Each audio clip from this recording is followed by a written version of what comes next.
ਪਿਆਰੇ ਬੱਚਿਓ, ਅੱਜ ਦੀ ਇਸ ਵੀਡੀਓ ਰਾਹੀਂ ਅਸੀਂ ਜੋ ਸਾਨੂੰ ਅੱਜ 25 ਜੁਲਾਈ 2020 ਦਾ ਕੰਮ ਆਇਆ ਹੈ ਅਸੀਂ ਉਹ ਕਰਾਂਗੇ। ਜਿਵੇਂ ਕਿ ਅਸੀਂ ਕੱਲ੍ਹ ਪੜ੍ਹਿਆ ਸੀ ਕਿ ਸਿੱਖਿਆ ਦਾ ਸਾਡੀ ਜ਼ਿੰਦਗੀ ਦੇ ਵਿੱਚ ਕੀ ਅਹਿਮ ਰੋਲ ਹੈ।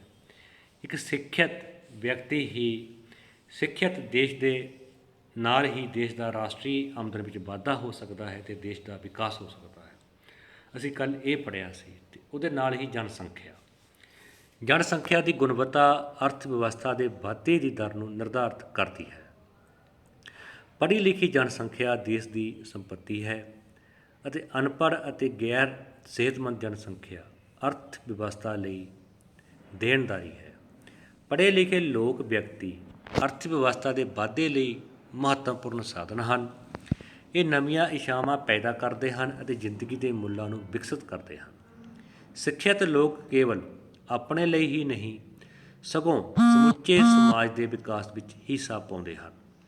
ਦੂਜੇ ਪਾਸੇ ਅਨਪੜ੍ਹ ਅਤੇ ਅਸਵਸਥ ਵਿਅਕਤੀ ਸਰੀਰਕ ਅਤੇ ਮਾਨਸਿਕ ਤੌਰ 'ਤੇ ਫਿੱਟ ਨਹੀਂ ਹੁੰਦੇ। ਹੁਣ ਅਸੀਂ ਗੱਲ ਕਰਦੇ ਹਾਂ ਜਨਸੰਖਿਆ ਦੀ ਗੁਣਵੱਤਾ। ਗੁਣ ਜੋ ਕਿਸੇ ਦੇਸ਼ ਦੀ ਜਨਸੰਖਿਆ ਹੈ, ਉਸ ਦੇਸ਼ ਦੀ ਜਨਸੰਖਿਆ ਦੇ ਵਿੱਚ ਕੀ ਗੁਣ ਨੇ। ਉਹ ਅਨਪੜ੍ਹ ਹਨ ਜਾਂ ਪੜ੍ਹੇ ਲਿਖੇ ਨੇ, ਉਹ ਬਿਲਕੁਲ ਤੰਦਰੁਸਤ ਹਨ ਜਾਂ ਬਿਮਾਰ ਨੇ।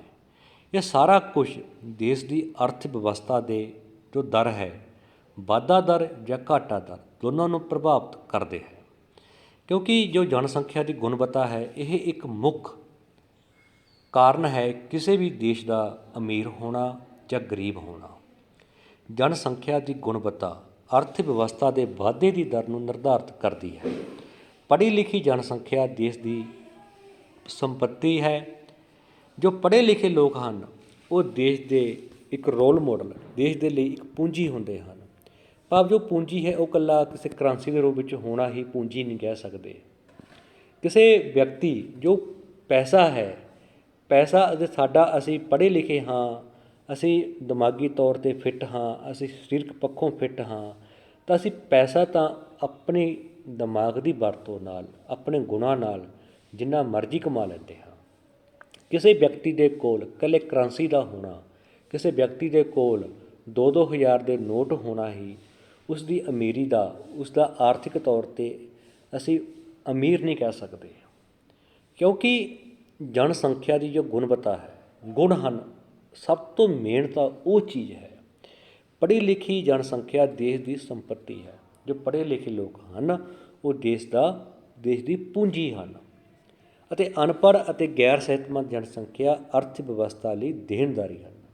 ਜੇਕਰ ਲੋਕ ਅਨਪੜ੍ਹ ਨੇ ਤਾਂ ਉਹ ਕਿੱਥੋਂ ਵਿਕਾਸ ਕਰਨਗੇ, ਉਹ ਕਿੱਥੋਂ ਕੋਈ ਨਾ ਕੋਈ ਨਵੀਂ ਕਾਢ ਕੱਢਣਗੇ, ਉਹ ਕਿਵੇਂ ਦੇਸ਼ ਦੀ ਅਰਥ ਵਿਵਸਥਾ ਨੂੰ ਮਜ਼ਬੂਤ ਕਰਨਗੇ। ਜੇਕਰ ਕੋਈ ਵਿਅਕਤੀ ਤੰਦਰੁਸਤ ਨਹੀਂ ਤਾਂ ਉਹ ਕਿੱਥੋਂ ਕੋਈ ਕੰਮ ਕਰੂਗਾ। ਜਦੋਂ ਕੋਈ ਵਿਅਕਤੀ ਬਿਮਾਰ ਹੈ ਤਾਂ ਉਹ ਖੁਦ ਤਾਂ ਬਿਮਾਰ ਹੈ, ਉਸ ਦੇ ਆਲੇ ਦੁਆਲੇ ਉਸ ਦੇ ਪਰਿਵਾਰਕ ਮੈਂਬਰਾਂ ਉੱਤੇ ਵੀ ਉਸ ਦੀ ਬਿਮਾਰੀ ਦਾ ਪ੍ਰਭਾਵ ਪੈਂਦਾ ਹੈ। ਜੋ ਉਸ ਦੇ ਨੈਗੇਟਿਵ ਵਿਚਾਰ ਹੁੰਦੇ ਹਨ ਪੂਰੇ ਪਰਿਵਾਰ 'ਤੇ, ਉਹ ਪੈਂਦੇ ਨੇ। ਫਿਰ ਉਸ ਨੂੰ ਸੰਭਾਲਣ ਦੇ ਲਈ ਪਰਿਵਾਰ ਦੇ 1 ਜਾਂ 2 ਮੈਂਬਰ ਉਸ ਦੇ ਅੱਗੇ ਪਿੱਛੇ ਰਹਿੰਦੇ ਹਨ। ਕਿਉਂਕਿ ਜੇਕਰ ਕੋਈ ਵਿਅਕਤੀ ਬਿਮਾਰ ਹੈ, ਉਸ ਨੂੰ ਹੌਸਲਾ ਦੇਣਾ ਹੁੰਦਾ ਹੈ, ਉਸ ਦੀ ਦੇਖਭਾਲ ਕਰਨੀ ਹੁੰਦੀ ਹੈ। ਉਹ ਆਪ ਤਾਂ ਬੇਰੁਜ਼ਗਾਰ ਹੈਗਾ ਹੀ ਹੈਗਾ, ਨਾਲ ਪਰਿਵਾਰ ਦੇ ਬਾਕੀ ਮੈਂਬਰਾਂ ਦੇ ਕੰਮ ਨੂੰ ਵੀ ਉਹਨਾਂ ਨੂੰ ਵੀ ਬੇਰੁਜ਼ਗਾਰ ਕਰਦਾ ਹੈ। ਕਿਉਂਕਿ ਉਸ ਨੂੰ ਛੱਡ ਕੇ ਬਾਕੀ ਮੈਂਬਰ ਕਿਸੇ ਹੋਰ ਕੰਮ 'ਤੇ ਨਹੀਂ ਜਾ ਸਕਦੇ। ਜੇ ਕੰਮ 'ਤੇ ਜਾਂਦੇ ਵੀ ਨੇ ਤਾਂ ਉਹਨਾਂ ਦੇ ਦਿਮਾਗ ਦੇ ਵਿੱਚ ਉਸ ਬਿਮਾਰ ਵਿਅਕਤੀ ਦੀ ਹਰ ਵਕਤ ਤਸਵੀਰ ਘੁੰਮਦੀ ਰਹਿੰਦੀ ਹੈ। ਕਿਤੇ ਆਹ ਨਾ ਹੋ ਜੇ, ਕਿਤੇ ਉਹ ਨਾ ਹੋ ਜੇ, ਕਿਤੇ ਉਹਨੂੰ ਪਾਣੀ ਦੀ ਲੋੜ ਨਾ ਹੋਵੇ, ਕਿਤੇ ਚਾਹ ਦੀ ਲੋੜ ਨਾ ਹੋਵੇ। ਤਾਂ ਇਸ ਤਰ੍ਹਾਂ ਗੈਰ ਸਿਹਤਮੰਦ ਜਨਸੰਖਿਆ ਅਰਥ ਵਿਵਸਥਾ ਲਈ ਦੇਣਦਾਰੀ ਹੈ, ਅਰਥ ਵਿਵਸਥਾ 'ਤੇ ਬੋਝ ਹੈ। ਕਿਉਂਕਿ ਅਸੀਂ ਜਾਣਦੇ ਹਾਂ ਕਿ ਜੇਕਰ ਸਾਡੇ ਘਰ ਕੋਈ ਬਿਮਾਰ ਹੋ ਜੇ ਤਾਂ ਸਾਡਾ ਪੂਰਾ ਪਰਿਵਾਰ, ਸਾਡੇ ਪੂਰੇ ਪਰਿਵਾਰ ਦੇ ਉਸ ਦੀ ਬਿਮਾਰੀ ਦਾ ਪ੍ਰਭਾਵ ਪੈਂਦਾ ਹੈ। ਤਾਂ ਫਿਰ ਜੋ ਵਿਅਕਤੀ ਗੈਰ ਸਿਹਤਮੰਦ ਹੈ ਉਹ ਦੇਸ਼ ਦੇ ਆਰਥਿਕ ਵਿਕਾਸ ਵਿੱਚ ਕਿਸ ਤਰ੍ਹਾਂ ਸਹਾਇਕ ਹੋ ਸਕਦਾ। ਪੜ੍ਹੇ ਲਿਖੇ ਵਿਅਕਤੀ ਅਰਥ ਵਿਵਸਥਾ ਦੇ ਵਾਧੇ ਲਈ ਮਹੱਤਵਪੂਰਨ ਸਾਧਨ ਹਨ। ਜੇਕਰ ਕੋਈ ਵਿਅਕਤੀ ਪੜ੍ਹਿਆ ਲਿਖਿਆ ਹੈ, ਉਹ ਆਪਣੇ ਦਿਮਾਗ ਦੀ ਕਾਢ ਦੇ ਨਾਲ ਕੁਝ ਨਾ ਕੁਝ ਨਵਾਂ ਕਰ ਦਿਖਾਉਂਦਾ ਹੈ। ਕਿ ਜੋ ਅਰਥ ਸ਼ਾਸਤਰ ਹੈ, ਅਰਥ ਸ਼ਾਸਤਰ ਦਾ ਵਿਸ਼ਾ ਕੀ ਹੈ, ਅਰਥ ਸ਼ਾਸਤਰ ਦਾ ਜੋ ਮੁੱਖ ਉਦੇਸ਼ ਹੈ, ਜੋ ਸਾਡੀਆਂ ਸੀਮਤ ਸਾਧਨ ਨੇ, ਸਾਡੇ ਸੀਮਤ ਸਾਧਨ ਨੇ ਅਤੇ ਸਾਡੀਆਂ ਜੋ ਲੋੜਾਂ ਨੇ ਉਹ ਅਸੀਮਤ ਨੇ। ਤਾਂ ਸਾਡੇ ਜੋ ਅਨਲਿਮਟਿਡ ਸਾਡੀਆਂ ਲੋੜਾਂ ਨੇ, ਅਨਲਿਮਟਿਡ ਸਾਡੀਆਂ ਨੀਡਸ ਨੇ, ਉਹਨਾਂ ਨੂੰ ਲਿਮਟਿਡ ਸੋਰਸਿਸ ਨਾਲ ਕਿਵੇਂ ਪੂਰਾ ਕੀਤਾ ਜਾਵੇ, ਇਹੀ ਤਾਂ ਸਾਡੀ ਅਰਥ ਸ਼ਾਸਤਰ ਹੈ। ਇਹੀ ਤਾਂ ਸਾਨੂੰ ਅਰਥ ਸ਼ਾਸਤਰ ਸਿਖਾਉਂਦਾ ਹੈ। ਤਾਂ ਪੜ੍ਹਿਆ ਲਿਖਿਆ ਵਿਅਕਤੀ ਉਹ ਇਹੀ ਦੇਖਣਗੇ ਵੀ ਖਰਚਾ ਘੱਟ ਹੋਵੇ ਅਤੇ ਲੋੜਾਂ ਵੱਧ ਪੂਰੀਆਂ ਹੋਣ। ਪਰ ਜੋ ਕਰ ਕੋਈ ਅਨਪੜ੍ਹ ਵਿਅਕਤੀ ਹੋ, ਉਹ ਇਹਨਾਂ ਚੀਜ਼ਾਂ ਵਿੱਚੋਂ ਨਹੀਂ ਨਿਕਲ ਸਕਦਾ। ਉਹ ਸਿਰਫ ਉਸਦਾ ਕੀ ਮਕਸਦ ਹੋਊਗਾ, ਰੋਟੀ, ਕੱਪੜਾ ਅਤੇ ਮਕਾਨ। ਆਪਣਾ ਢਿੱਡ ਕਿਵੇਂ ਭਰਨਾ, ਸਿਰਫ ਉਸਦਾ ਇਹੀ ਮਤਲਬ ਰਹੂਗਾ, ਹੋਰ ਕੋਈ ਮਤਲਬ ਨਹੀਂ ਰਹਿਣਾ। ਇਹ ਨਵੀਆਂ ਇੱਛਾਵਾਂ ਪੈਦਾ ਕਰਕੇ ਜ਼ਿੰਦਗੀ ਦੇ ਮੁੱਲਾਂ ਨੂੰ ਵਿਕਸਿਤ ਕਰਦੇ ਹਨ। ਪੜ੍ਹੇ ਲਿਖੇ ਵਿਅਕਤੀ ਨਵੀਆਂ ਇੱਛਾਵਾਂ ਪੈਦਾ ਕਰਦੇ ਨੇ ਅਤੇ ਜੋ ਜ਼ਿੰਦਗੀ ਦਾ ਸਹੀ ਮੁੱਲ ਹੈ ਉਸ ਨੂੰ ਵਿਕਸਿਤ ਕਰਦੇ ਹਨ।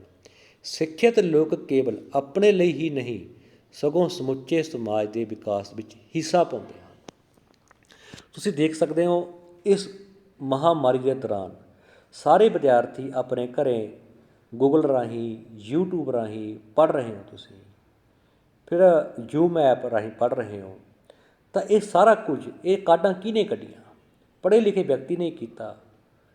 ਯੂਟਿਊਬ ਦੇ ਕਿਵੇਂ ਕੰਮ ਕਰਨਾ, ਅਤੇ ਤੁਸੀਂ ਆਪਣੇ ਆਪ 'ਤੇ ਲਾ ਕੇ ਦੇਖੋ। ਤੁਸੀਂ ਵਿਦਿਆਰਥੀ ਹੋ, ਤੁਸੀਂ ਸਵੇਰੇ ਤੁਹਾਨੂੰ ਪਤਾ ਵੀ ਯੂਟਿਊਬ ਦਾ ਕਿਹੜਾ ਲਿੰਕ ਭਰਨਾ, ਕਿਹੜਾ ਨਹੀਂ ਭਰਨਾ। ਅਤੇ ਤੁਹਾਡੇ ਕੋਲ ਇੱਕ ਅਨਪੜ੍ਹ ਵਿਅਕਤੀ ਹੈ, ਉਸ ਨੂੰ ਇਹ ਨਹੀਂ ਪਤਾ ਹੁੰਦਾ ਕਈ ਵਾਰ ਕਿ ਮੋਬਾਇਲ ਦੇ ਵਿੱਚ ਆਪਣਾ ਨੰਬਰ ਕਿਵੇਂ ਫੀਡ ਕਰਨਾ।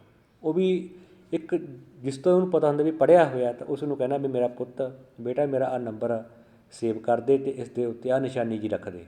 ਅਸੀਂ ਹਰ ਰੋਜ਼ ਦੇਖਦੇ ਹਾਂ। ਜਾਂ ਫਿਰ ਜੋ ਅਸੀਂ ਦੱਸ ਦਿੰਦੇ ਹਾਂ ਵੀ ਇਹਦੇ ਪਿੱਛੇ 3 7 ਨੇ, 3 8 ਨੇ, 3 ਕੀ ਆ, ਅਸੀਂ ਦੱਸ ਦਿੰਦੇ ਹਾਂ। ਤਾਂ ਉਹ ਵਿਅਕਤੀ ਉਸ ਨਿਸ਼ਾਨੀ ਨੂੰ ਯਾਦ ਰੱਖਦਾ ਅਤੇ ਉਸ ਦੇ ਹਿਸਾਬ ਨਾਲ ਉਹ ਕੰਮ ਕਰੀ ਜਾਂਦਾ। ਅਸੀਂ ਨੌਕਰ ਰੱਖਿਆ ਅਤੇ ਮੈਂ ਉਸ ਨੂੰ ਕਿਸੇ ਨੂੰ ਪੁੱਛਿਆ ਕਿ ਤੇਰੇ ਮੇਰਾ ਨੰਬਰ ਕਿਵੇਂ ਯਾਦ ਆ, ਵੀ ਤੂੰ ਪੜ੍ਹਿਆ ਤਾਂ ਹੋਇਆ ਨਹੀਂ। ਅਤੇ ਉਹ ਕਹਿੰਦਾ ਵੀ ਮੈਂ ਇੱਕ ਰੱਖੀ ਹੋਈ ਨਿਸ਼ਾਨੀ ਵੀ ਤੇਰੇ ਨੰਬਰ ਦੇ ਪਿੱਛੇ 3 7 ਤੱਕ ਪੈਂਦੇ ਨੇ।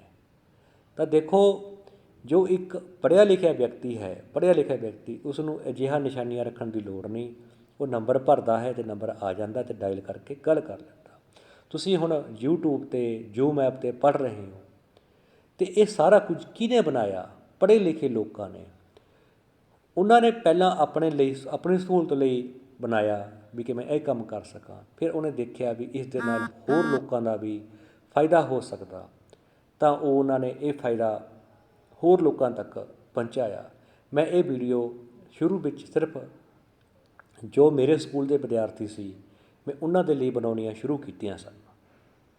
ਫਿਰ ਮੈਂ ਸੋਚਿਆ ਕਿ ਮੈਂ ਸਾਰੇ ਬੱਚਿਆਂ ਦੇ ਲਈ ਇਹਨਾਂ ਨੂੰ ਗਰੁੱਪਾਂ ਦੇ ਵਿੱਚ ਪਾ ਦਿਆ ਕਰਾਂ, ਤਾਂ ਜੋ ਸਾਰੇ ਵਿਦਿਆਰਥੀਆਂ ਦਾ ਫਾਇਦਾ ਹੋ ਸਕੇ। ਤਾਂ ਸਾਰੇ ਇਸ ਤਰ੍ਹਾਂ ਅਸੀਂ ਦੇਖਦੇ ਹਾਂ, ਜੋ ਸਿੱਖਿਅਤ ਲੋਕ ਨੇ ਉਹ ਕੇਵਲ ਆਪਣੇ ਲਈ ਹੀ ਨਹੀਂ, ਸਗੋਂ ਸਮੁੱਚੇ ਸਮਾਜ ਦੇ ਵਿਕਾਸ ਵਿੱਚ ਹਿੱਸਾ ਪਾਉਂਦੇ ਹਨ। ਨੌਕਰੀ ਮਿਲਣ ਤੋਂ ਪਹਿਲਾਂ ਮੈਂ ਇਹੀ ਕੰਮ ਆਪਣੀਆਂ ਕਾਪੀਆਂ 'ਤੇ ਲਿਖਦਾ ਸੀ। ਮੈਂ ਪੜ੍ਹਦਾ ਸੀ ਤਾਂ ਕਿ ਜਦੋਂ ਵੀ ਟੈਸਟ ਹੋਊਗਾ ਮੈਂ ਇਹਨਾਂ ਦੇ ਵਿੱਚੋਂ ਪੜ੍ਹ ਕੇ ਟੈਸਟ ਦੇਵਾਂਗਾ ਅਤੇ ਮੈਨੂੰ ਨੌਕਰੀ ਮਿਲ ਜਾਏਗੀ। ਨੌਕਰੀ ਮਿਲ ਗਈ, ਫਿਰ ਮੈਂ ਉਹੀ ਕੰਮ ਹੁਣ ਬਾਕੀ ਜਵਾਕਾਂ 'ਤੇ, ਬਾਕੀ ਵਿਦਿਆਰਥੀਆਂ ਨੂੰ ਕਰਾ ਰਿਹਾ, ਤਾਂ ਜੋ ਉਹਨਾਂ ਦਾ ਵਿਕਾਸ ਹੋ ਸਕੇ। ਇਸ ਤਰ੍ਹਾਂ ਸਿੱਖਿਅਤ ਲੋਕ ਕੇਵਲ ਆਪਣੇ ਲਈ ਹੀ ਨਹੀਂ, ਸਗੋਂ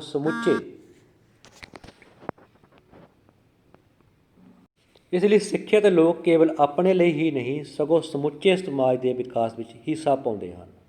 ਦੂਜੇ ਪਾਸੇ ਅਨਪੜ੍ਹ ਅਤੇ ਅਸਵਸਥ ਵਿਅਕਤੀ ਸਰੀਰਕ ਅਤੇ ਮਾਨਸਿਕ ਤੌਰ 'ਤੇ ਫਿੱਟ ਨਹੀਂ ਹੁੰਦੇ।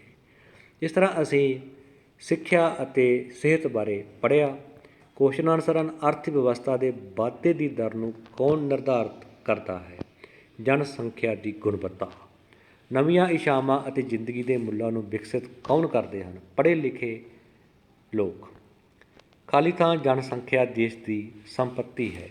ਕੌਣ ਸੰਪੱਤੀ ਹੈ? ਅਸੀਂ ਪੜ੍ਹਿਆ ਸੀ ਕਿ ਪੜ੍ਹੀ ਲਿਖੀ ਜਨਸੰਖਿਆ ਦੇਸ਼ ਦੀ ਸੰਪੱਤੀ ਹੈ।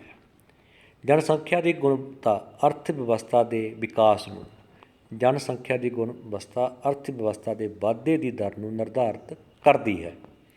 ਇਹ ਨਵੀਆਂ ਇੱਛਾਵਾਂ ਪੈਦਾ ਕਰਦੇ ਹਨ ਅਤੇ ਜ਼ਿੰਦਗੀ ਦੇ ਮੁੱਲਾਂ ਨੂੰ ਵਿਕਸਿਤ ਕਰਦੇ ਹਨ। ਸਹੀ ਜਾਂ ਗਲਤ? ਪੜ੍ਹੇ ਲਿਖੇ ਵਿਅਕਤੀ ਅਰਥ ਵਿਵਸਥਾ ਦੇ ਵਾਧੇ ਲਈ ਮਹੱਤਵਪੂਰਨ ਨਹੀਂ ਹਨ, ਬਿਲਕੁਲ ਗਲਤ ਹੈ, ਮਹੱਤਵਪੂਰਨ ਹਨ। ਸਿੱਖਿਅਤ ਲੋਕ ਕੇਵਲ ਆਪਣੇ ਲਈ ਹੀ ਨਹੀਂ ਸਗੋਂ ਸਮੁੱਚੇ ਸਮਾਜ ਦੇ ਵਿਕਾਸ ਵਿੱਚ ਹਿੱਸਾ ਪਾਉਂਦੇ ਹਨ, ਬਿਲਕੁਲ ਸਹੀ ਹੈ। ਪਿਆਰੇ ਬੱਚਿਓ, ਅੱਜ ਦੀ ਇਸ ਵੀਡੀਓ ਰਾਹੀਂ ਅਸੀਂ ਪਾਠ ਨੰਬਰ 3 ਖਣਿਜ ਅਤੇ ਸ਼ਕਤੀ ਸਾਧਨ, ਜਿਵੇਂ ਕੱਲ੍ਹ ਅਸੀਂ ਪਾਠ ਸ਼ੁਰੂ ਕੀਤਾ ਸੀ ਅਤੇ ਜੋ ਅੱਜ ਦਾ ਕੰਮ ਆਇਆ ਹੈ ਅਸੀਂ ਉਹ ਕਰਾਂਗੇ। ਅਸੀਂ ਕੱਲ੍ਹ ਪੜ੍ਹਿਆ ਸੀ ਕਿ ਖਣਿਜ ਪਦਾਰਥ ਅਤੇ ਸ਼ਕਤੀ ਸਾਧਨ ਦੋਵੇਂ ਹੀ ਕਿਸੇ ਦੇਸ਼ ਦੇ ਵਿਕਾਸ ਦੇ ਬਹੁਤ ਮਹੱਤਵ ਰੱਖਦੇ ਹਨ। ਫਿਰ ਕੱਲ੍ਹ ਅਸੀਂ ਪੜ੍ਹੇ ਸੀ ਖਣਿਜ ਪਦਾਰਥ, ਉਹ ਕੁਦਰਤੀ ਪਦਾਰਥ ਜਿਹੜੇ ਇੱਕ ਜਾਂ ਜ਼ਿਆਦਾ ਤੱਤਾਂ ਤੋਂ ਬਣੇ ਹੋਏ ਹਨ ਅਤੇ ਧਰਤੀ ਦੇ ਵਿੱਚੋਂ ਨਿਕਲਦੇ ਹਨ, ਉਹਨਾਂ ਨੂੰ ਅਸੀਂ ਖਣਿਜ ਪਦਾਰਥ ਕਹਿੰਦੇ ਹਾਂ। ਹਰੇਕ ਖਣਿਜ ਪਦਾਰਥ ਦੀ ਆਪਣਾ ਰਸਾਇਣਿਕ ਬਣਤਰ ਹੈ ਅਤੇ ਆਪਣੇ ਆਪਣੇ ਭੌਤਿਕ ਗੁਣ ਹਨ। ਕੱਲ੍ਹ ਪੜ੍ਹਿਆ ਸੀ ਕਿ ਖਣਿਜ ਪਦਾਰਥ 3 ਪ੍ਰਕਾਰ ਦੇ ਹੁੰਦੇ ਨੇ: ਧਾਤੂ, ਮੈਟਲਜ਼, ਅਧਾਤੂ ਨੌਨ ਮੈਟਲ ਅਤੇ ਪਰਮਾਣੂ ਖਣਿਜ ਪਦਾਰਥ ਐਟੋਮਿਕ ਮਿਨਰਲਸ। ਤਾਂ ਧਾਤੂ ਵਿੱਚ ਅਸੀਂ ਕੱਲ੍ਹ ਪੜ੍ਹ ਚੁੱਕੇ ਸੀ ਕੱਚਾ ਲੋਹਾ। ਕੱਚਾ ਲੋਹਾ ਧਰਤੀ ਦੀ ਉੱਪਰਲੀ ਤਹਿ ਦਾ 5% ਪਾਇਆ ਜਾਂਦਾ ਗਾ, ਅਤੇ ਅੱਜ ਕੱਲ੍ਹ ਜੋ ਅਸੀਂ ਲੋਹਾ ਵਰਤਦੇ ਹਾਂ ਉਹ ਸਾਨੂੰ ਕੱਚੇ ਲੋਹੇ ਦੇ ਰੂਪ ਵਿੱਚ ਮਿਲਦਾ ਹੈ। ਕੱਚੇ ਲੋਹੇ ਦੇ ਵਿੱਚ ਰੂਸ, ਬ੍ਰਾਜ਼ੀਲ, ਅਮਰੀਕਾ ਦੇ ਪ੍ਰਮੁੱਖ ਸਥਾਨ ਹਨ ਅਤੇ ਭਾਰਤ ਸੰਸਾਰ ਦਾ 5.5% ਕੱਚਾ ਲੋਹਾ ਪੈਦਾ ਕਰਦਾ ਹੈ। ਤਾਂ ਭਾਰਤ ਦੇ ਖੇਤਰ ਸਨ ਬਿਹਾਰ, ਉੜੀਸਾ, ਮੱਧ ਪ੍ਰਦੇਸ਼, ਗੋਆ, ਆਂਧਰਾ ਪ੍ਰਦੇਸ਼। ਫਿਰ ਅਸੀਂ ਕੱਲ੍ਹ ਪੜ੍ਹਿਆ ਸੀ ਕਿ ਮੈਗਨੀਜ਼, ਜੇ 1 ਟਨ ਸਟੀਲ ਤਿਆਰ ਕਰਨਾ ਤਾਂ ਲਗਭਗ 6 ਕਿਲੋਗ੍ਰਾਮ ਮੈਗਨੀਜ਼ ਦੀ ਵਰਤੋਂ ਕੀਤੀ ਜਾਂਦੀ ਹੈ। ਕਿਉਂਕਿ ਜੇ ਸਟੀਲ ਲੋਹੇ ਤੋਂ ਬਣਦਾ ਹੈ, ਪਰ ਲੋਹੇ ਦਾ ਜਿਹੜਾ ਸੁਭਾਅ ਉਹ ਜੰਗ ਫੜ ਲੈਂਦਾ ਹੈ, ਪਰ ਸਟੀਲ ਨੂੰ ਜੰਗ ਨਹੀਂ ਲੱਗਦੀ। ਅਸੀਂ ਆਪਣੇ ਘਰਾਂ ਦੇ ਵਿੱਚ ਵੀ ਜ਼ਿਆਦਾਤਰ ਜੋ ਬਰਤਨ ਵਰਤਦੇ ਹਾਂ ਅੱਜ ਕੱਲ੍ਹ ਸਟੀਲ ਦੇ ਵਰਤਦੇ ਹਾਂ, ਕਿਉਂਕਿ ਇੱਕ ਤਾਂ ਸਾਫ਼ ਕਰਨੇ ਸੌਖੇ ਨੇ, ਦੂਜਾ ਉਹਨਾਂ ਨੂੰ ਜੰਗ ਨਹੀਂ ਲੱਗਦੀ। ਇਸ ਤਰ੍ਹਾਂ ਜੋ ਮੈਗਨੀਜ਼ ਪੜ੍ਹਿਆ ਸੀ ਨੇ ਕਿ ਮੈਗਨੀਜ਼ 6 ਕਿਲੋਗ੍ਰਾਮ ਪੈਂਦਾ ਹੈ 1 ਟਨ ਸਟੀਲ ਤਿਆਰ ਕਰਨ ਦੇ ਲਈ ਲੋਹੇ ਦੇ ਵਿੱਚ। ਮੈਗਨੀਜ਼ ਦੀ ਵਰਤੋਂ ਬਲੀਚਿੰਗ ਪਾਊਡਰ, ਕੀੜੇਮਾਰ ਦਵਾਈਆਂ, ਪੇਂਟ ਵਿੱਚ ਕੀਤੀ ਜਾਂਦੀ ਹੈ। ਮੈਗਨੀਜ਼ ਦੇ ਭੰਡਾਰ ਵਿੱਚ ਸਭ ਤੋਂ ਪਹਿਲਾ ਸਥਾਨ ਹੈ ਜ਼ਿੰਬਾਬਵੇ ਦਾ ਅਤੇ ਭੰਡਾਰ ਦੇ ਵਿੱਚ ਦੂਜਾ ਸਥਾਨ ਹੈ ਭਾਰਤ ਦਾ। ਜੇ ਅਸੀਂ ਗੱਲ ਕਰੀਏ ਉਤਪਾਦਨ ਦੀ, ਪੈਦਾਵਾਰ ਦੀ, ਤਾਂ ਭਾਰਤ ਦਾ ਮੈਗਨੀਜ਼ ਦੇ ਉਤਪਾਦਨ ਵਿੱਚ 5ਵਾਂ ਸਥਾਨ ਹੈ। ਉਸੇ ਤਰ੍ਹਾਂ ਕਰਨਾਟਕ, ਉੜੀਸਾ, ਮੱਧ ਪ੍ਰਦੇਸ਼, ਮਹਾਰਾਸ਼ਟਰ। ਉਸ ਤੋਂ ਬਾਅਦ ਅਸੀਂ ਪੜ੍ਹਿਆ ਸੀ ਤਾਂਬਾ। ਜਿਹੜਾ ਤਾਂਬਾ ਹੈ ਉਹ ਭੂਰੇ ਰੰਗ ਦੀ ਨਰਮ ਅਤੇ ਰੰਗ ਦੀ ਧਾਤ ਹੈ। ਇਹ ਅਗਨੀ ਅਤੇ ਰੂਪਾਂਤਰਿਤ, ਇਹ ਇਗਨੀਅਸ ਅਤੇ ਮੈਟਾਮੋਰਫਿਕ ਰੌਕਸ ਤੋਂ ਮਿਲਦਾ ਹੈ। ਸਭ ਤੋਂ ਪਹਿਲਾਂ ਮਨੁੱਖ ਨੇ ਤਾਂਬੇ ਦੀ ਹੀ ਵਰਤੋਂ ਕੀਤੀ ਸੀ।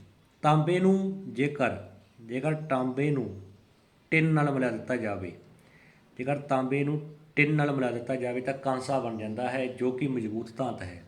ਇਸ ਤੋਂ ਹਥਿਆਰ ਅਤੇ ਔਜ਼ਾਰ ਬਣਦੇ ਹਨ ਕਾਂਸੇ ਦੇ ਬਰੌਂਜ਼ੇ ਤੋਂ। ਅਤੇ ਤਾਂਬੇ ਦੀ ਵਰਤੋਂ ਭਾਂਡੇ, ਸਿੱਕੇ, ਬਿਜਲੀ ਦੀਆਂ ਤਾਰਾਂ, ਹੋਰ ਉਪਕਰਨ ਬਣਾਉਣ ਵਿੱਚ ਕੀਤੀ ਜਾਂਦੀ ਹੈ।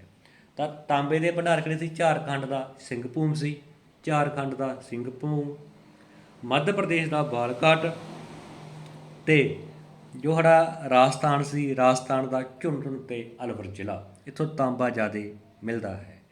ਇਹ ਲੋਹਾ, ਮੈਗਨੀਜ਼, ਤਾਂਬਾ, ਨਿਕਲ, ਕੋਬਾਲਟ, ਕ੍ਰੋਮਾਈਟ, ਟੰਗਸਟਨ, ਇਹ ਸਾਰੇ ਹੀ ਧਾਤਾਂ ਹਨ, ਸਾਰੇ ਹੀ ਇਹ ਮੈਟਾਲਿਕ ਮਿਨਰਲਸ ਹਨ। ਫਿਰ ਇਸ ਤੋਂ ਬਾਅਦ ਅਸੀਂ ਜੋ ਅੱਜ ਅਸੀਂ ਪੜ੍ਹਾਂਗੇ ਬਾਕਸਾਈਟ। ਜੋ ਬਾਕਸਾਈਟ ਇੱਕ ਮਹੱਤਵਪੂਰਨ ਕੱਚੀ ਧਾਤ ਹੈ। ਬਾਕਸਾਈਟ ਤੋਂ ਐਲੂਮੀਨੀਅਮ ਬਣਾਇਆ ਜਾਂਦਾ ਹੈ। ਜੇਕਰ ਤੁਹਾਨੂੰ ਕਦੇ ਕੁਐਸਚਨ ਆ ਜੇ ਕਿ ਐਲੂਮੀਨੀਅਮ ਦੀ ਕੱਚੀ ਧਾਤ ਕਿਹੜੀ ਹੈ ਤਾਂ ਉਹ ਹੈ ਬਾਕਸਾਈਟ ਐਲੂਮੀਨੀਅਮ ਦੀ ਕੱਚੀ ਧਾਤ ਹੈ। ਇਹ ਚੀਕਣੀ ਮਿੱਟੀ ਵਰਗੀ ਧਾਤ ਹੈ। ਜਿਸ ਤਰ੍ਹਾਂ ਜੇ ਮਿੱਟੀ ਗਿੱਲੀ ਹੋਵੇ ਉਸ ਦਾ ਜੋ ਰੰਗ ਹੁੰਦਾ ਹੈ, ਉਸ ਤਰ੍ਹਾਂ ਦਾ ਇਹ ਧਾਤ ਹੈ ਜਿਸ ਦੇ ਵਿੱਚ ਐਲੂਮੀਨੀਅਮ ਆਕਸਾਈਡ ਹੁੰਦਾ ਹੈ। ਇਹ ਚੀਕਣੀ ਮਿੱਟੀ ਵਰਗੀ ਧਾਤ ਹੈ ਜਿਸ ਵਿੱਚ ਐਲੂਮੀਨੀਅਮ ਆਕਸਾਈਡ ਹੁੰਦਾ ਹੈ ਅਤੇ ਇਸ ਦਾ ਰੰਗ ਸਫੇਦ ਜਾਂ ਗੁਲਾਬੀ ਜਿਹਾ ਹੁੰਦਾ ਹੈ। ਜੋ ਬਾਕਸਾਈਟ ਹੈ ਇਹ ਇੱਕ ਚੀਕਣੀ ਮਿੱਟੀ ਵਰਗੀ ਧਾਤ ਹੈ ਜਿਸ ਵਿੱਚ ਐਲੂਮੀਨੀਅਮ ਆਕਸਾਈਡ ਹੁੰਦਾ ਹੈ ਜਿਸ ਦਾ ਰੰਗ ਸਫੇਦ ਜਾਂ ਗੁਲਾਬੀ ਜਿਹਾ ਹੁੰਦਾ ਹੈ। ਸੰਨ 1886 1886 ਤੱਕ ਤਾਂ ਇਸ ਦੀ ਵਰਤੋਂ ਸੰਭਵ ਨਹੀਂ ਸੀ, ਕਿਉਂਕਿ ਲੋਕਾਂ ਨੂੰ ਬਾਕਸਾਈਟ ਤੋਂ ਐਲੂਮੀਨੀਅਮ ਵੱਖ ਕਰਨ ਦਾ ਤਰੀਕਾ ਨਹੀਂ ਪਤਾ ਸੀ। ਪਰ ਵਰਤਮਾਨ ਸਮੇਂ ਵਿੱਚ ਐਲੂਮੀਨੀਅਮ ਨੂੰ ਬਹੁਤ ਸਾਰੇ ਉਦਯੋਗਾਂ ਵਿੱਚ ਵੱਡੇ ਪੈਮਾਨੇ 'ਤੇ ਵਰਤਿਆ ਜਾ ਰਿਹਾ ਹੈ। ਵਰਤੋਂ ਵਿੱਚ ਤਾਂ ਇਸ ਨੇ ਤਾਂਬੇ ਅਤੇ ਟਿਨ ਵਰਗੀਆਂ ਧਾਤਾਂ ਨੂੰ ਵੀ ਪਿੱਛੇ ਛੱਡ ਦਿੱਤਾ ਹੈ।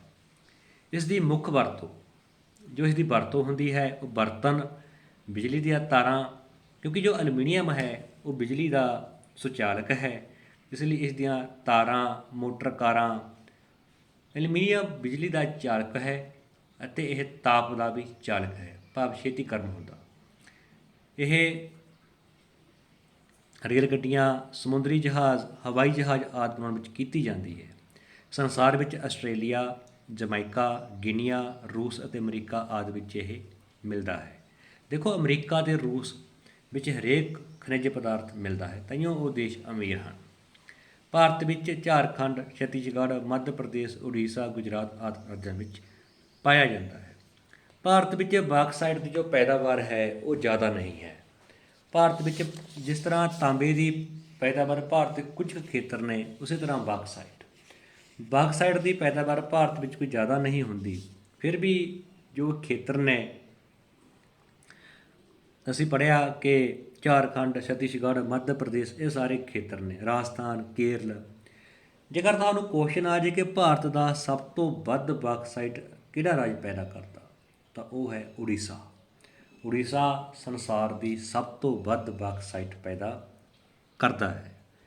ਜੋ ਉੜੀਸਾ ਹੈ ਉਹ ਸਭ ਤੋਂ ਵੱਧ ਬਾਕਸਾਈਟ ਪੈਦਾ ਕਰਦਾ ਹੈ ਭਾਰਤ ਦੀ, ਜਿਸ ਦੇ ਵਿੱਚ ਕਾਲਾਹਾਂਡੀ, ਕੋਰਾਪਟ, ਸੁੰਦਰਗੜ੍ਹ ਇਹ ਉੱਥੋਂ ਦੇ ਬਾਕਸਾਈਟ ਪੈਦਾ ਕਰਨ ਵਾਲੇ ਖੇਤਰ ਹਨ। ਕਾਲਾਹਾਂਡੀ, ਕੋਰਾਪਟ, ਸੁੰਦਰਗੜ੍ਹ ਇਹ ਬਾਕਸਾਈਟ ਦੇ ਜ਼ਿਲ੍ਹੇ ਨੇ, ਇਹ ਵੱਧ ਪੈਦਾਵਾਰ ਕਰਦੇ ਨੇ।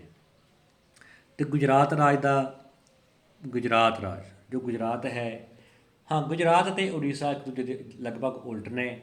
ਤਾਂ ਜੋ ਗੁਜਰਾਤ ਹੈ ਉਹ ਦੂਜੇ ਨੰਬਰ 'ਤੇ ਬਾਕਸਾਈਟ ਪੈਦਾ ਕਰਦਾ ਹੈ। ਅਤੇ ਜੋ ਬਾਕਸਾਈਟ ਦੇ ਪ੍ਰਮੁੱਖ ਜ਼ਿਲ੍ਹੇ ਨੇਗੇ ਰਾਜਸਥਾਨ ਦੇ, ਜੂਨਾਗੜ੍ਹ, ਕੱਛ, ਖੇੜਾ, ਜਾਮਨਗਰ, ਅਮਰੇਲੀ, ਭਾਵਨਗਰ ਆਦਿ ਜ਼ਿਲ੍ਹੇ ਹਨ। ਇਹ ਨੇ ਗੁਜਰਾਤ ਦੇ।